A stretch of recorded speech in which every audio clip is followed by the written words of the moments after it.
एक माता पिता और उनका 19 साल का बेटा आयुष तीनों एक किराए के मकान में रहते थे। उनके माता पिता प्राइवेट जॉब करते थे।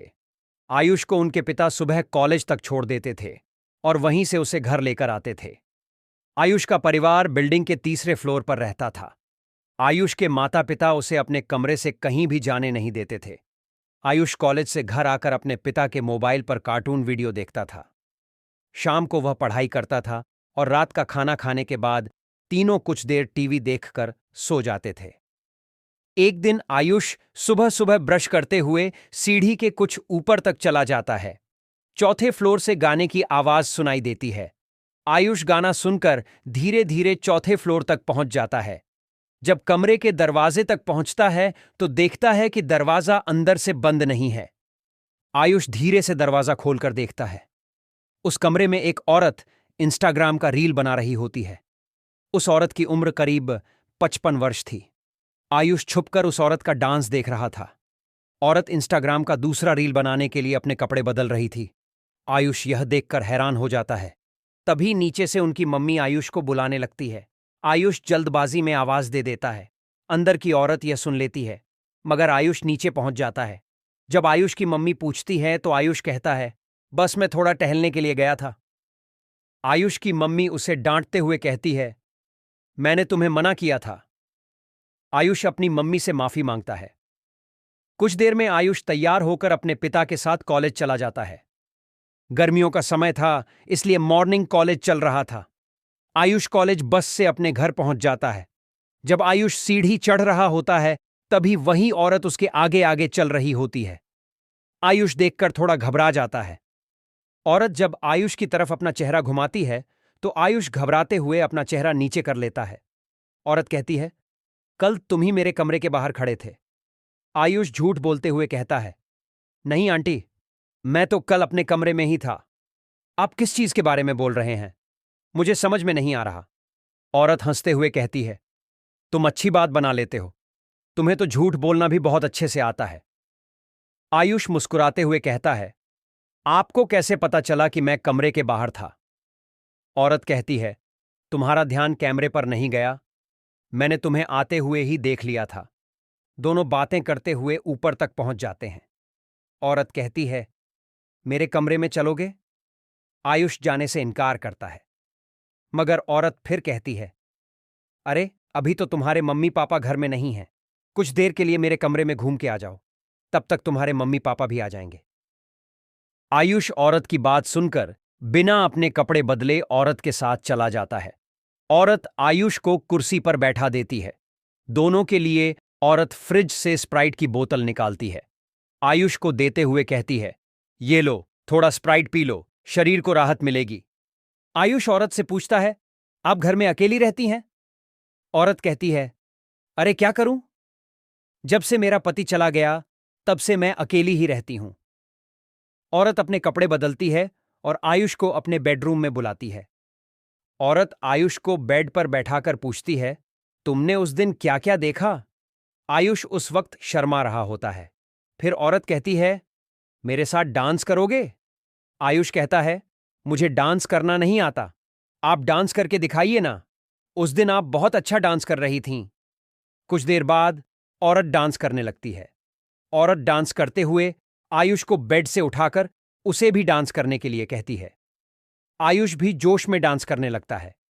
तभी वह औरत आयुष को बेड पर लिटा देती है और कुछ ही देर में दोनों गलत काम करने लगते हैं।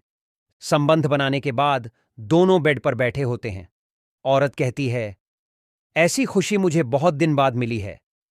आयुष कहता है, मैं आपका दुख समझ सकता हूं। दोनों बातें कर रहे होते हैं कि आयुष की मम्मी कमरे के बाहर से आवाज देने लगती है। औरत आयुष को वहीं बैठने के लिए कहती है। औरत जल्दी से जाकर दरवाजा खोल देती है। आयुष की मम्मी औरत से कहती है, आपने मेरे बेटे को देखा है क्या? औरत झूठ बोलते हुए कहती है, जब मैं अपने कमरे के लिए ऊपर आ रही थी तभी आयुष सीढ़ी से नीचे जा रहा था। आयुष की मम्मी कहती हैं, उसका तो कोई दोस्त नहीं है, फिर कहां जा सकता है? अगर आयुष दिखे तो मुझे बता देना। इतना कहकर आयुष की मम्मी वहां से चली जाती है। औरत आयुष के पास जाकर सब कुछ बता देती है। आयुष बात सुनकर घबरा जाता है। लेकिन औरत कहती है, घबराने की बात नहीं है, तुम्हारे मम्मी पापा को पता नहीं चलेगा। आयुष कुछ देर बाद अपने कमरे चला जाता है। कुछ घंटे बाद जब उनकी मम्मी वापस आती है तो आयुष को देखकर कहती है, तुम कहाँ चले गए थे? ढूंढते ढूंढते मैं परेशान हो गई थी। आयुष कहता है, अरे मम्मी, मैं तो घर में ही था। आयुष की मम्मी कहती है, देखो, तुम कहीं नहीं जाना, क्योंकि मैं अभी फिर से अपने काम के लिए जा रही हूं। तुम्हारे पिता को भी आ जाने में काफी समय लग सकता है, इसलिए घर में टीवी देखना और सो जाना। इतना कहकर आयुष की मम्मी काम के लिए चली जाती है। आयुष इस मौके को देखकर तुरंत औरत के कमरे चला जाता है।